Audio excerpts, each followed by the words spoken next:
भारत की विशेष बलों की शक्ति और क्षमता अद्वितीय है।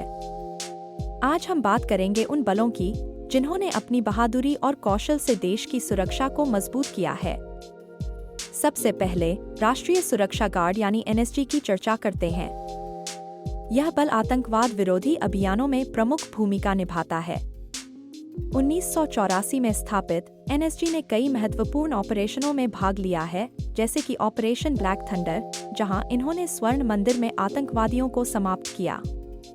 अब बात करते हैं पैराशूट रेजिमेंट की, जिसे हम पैरा स्पेशल फोर्स के नाम से भी जानते हैं। ये सैनिक अपने विशेष प्रशिक्षण के लिए जाने जाते हैं, जिसमें हवाई ड्रॉप, जंगली युद्ध और शहरी युद्ध कौशल शामिल हैं। इनकी बहादुरी का एक उदाहरण है जब इन्होंने 2016 में उरी हमले के जवाब में सर्जिकल स्ट्राइक की। माकॉस यानी मरीन कमांडो फोर्स भारतीय नौसेना का अभिन्न हिस्सा है। ये समुद्र में आतंकवादियों से निपटने के लिए प्रशिक्षित होते हैं।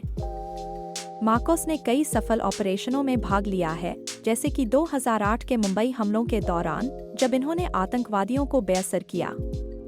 गुरुद कमांडो फोर्स भारतीय वायु सेना की विशेष बल है। ये विशेष रूप से हवाई हमलों और बचाव अभियानों में माहिर हैं। इनकी ट्रेनिंग में उच्चतम स्तर की शारीरिक और मानसिक तैयारी शामिल होती है।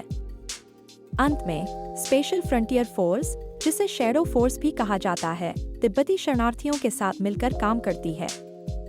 ये बल विशेष रूप से उच्च ऊंचाई वाले क्षेत्रों में ऑपरेशनों के लिए प्रशिक्षित है। इन सभी बलों की उपलब्धियों ने न केवल भारत की सुरक्षा को सुनिश्चित किया है, बल्कि हमारे देश की संप्रभुता की रक्षा भी की है। ये सैनिक न केवल अपने कौशल के लिए जाने जाते हैं, बल्कि उनके साहस और बलिदान के लिए भी। इनकी कहानियां हमें प्रेरित करती हैं और हमें याद दिलाती हैं कि हमारी सुरक्षा के लिए कितने लोग अपनी जान जोखिम में डालते हैं।